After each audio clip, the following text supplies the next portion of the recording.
La palabra de Dios de hoy del profeta Ezequiel nos muestra un signo. Ezequiel escapa de la ciudad, parte en pleno día a la vista de ellos, le dice, y después, cuando termina de hacer ese gesto, la palabra del Señor le llega a Ezequiel en estos términos: Hijo de hombre. De acá vemos que Jesús se llama el Hijo del Hombre. ¿No te ha preguntado la casa de Israel, ese pueblo rebelde, qué es lo que estás haciendo?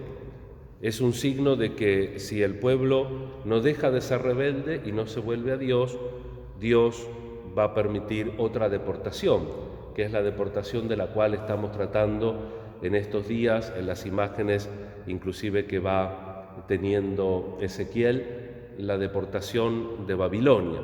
El Señor muchas veces ha salvado a su pueblo, pero llega un momento que, como decíamos ayer, deja que las causas segundas también funcionen como correctores naturales del obrar y de la elección del pueblo.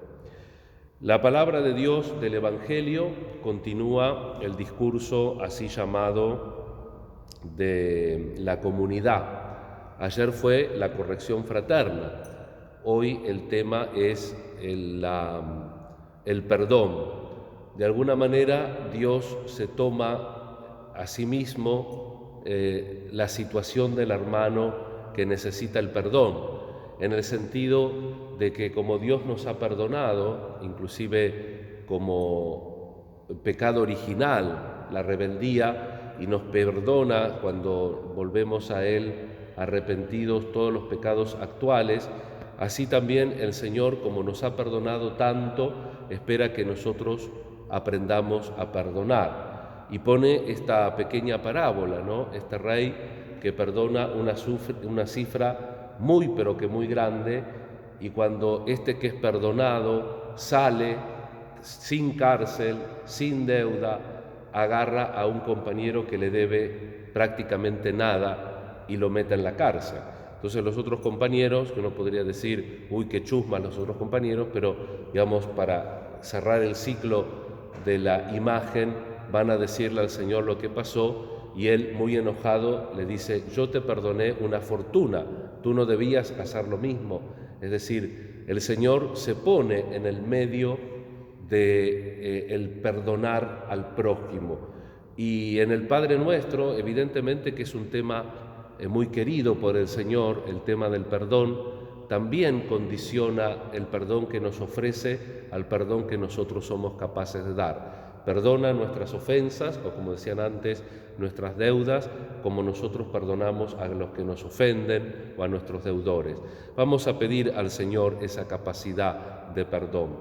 De por sí, el texto del Evangelio es muy explícito, porque en la expresión de Pedro 7, Pedro en definitiva le está diciendo a Jesús: tengo que perdonar siempre, y Jesús le dice 70 veces 7, es decir, 70 veces siempre. Tenemos que perdonar, podríamos decir, sin ningún tipo de excusas.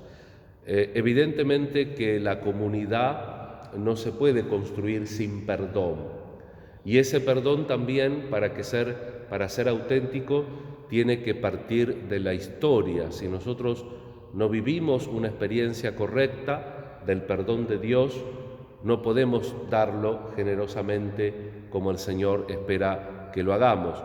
Y también hay otro punto: no solamente nos tiene que perdonar Dios principalmente y el prójimo, sino a veces nosotros mismos, determinadas situaciones de la vida nuestra, las deberíamos sincerar, ponerlas crudamente sobre la mesa, lo mejor que podemos, y perdonarnos también, porque el perdón, cuando es tenido desde el punto de vista bíblico, del Antiguo, del Nuevo Testamento, de la pastoral de la Iglesia, el perdón no es un mero pedido de disculpa por un acto del pasado. El perdón es reconocer una falta, pero fundamentalmente reconocer la necesidad de recomenzar. Cuando el Señor en la confesión, o cuando en otro momento de la misa o de alguna oración donde pedimos perdón, el Señor nos da la gracia, si estamos verdaderamente arrepentidos, de volver a comenzar en su presencia.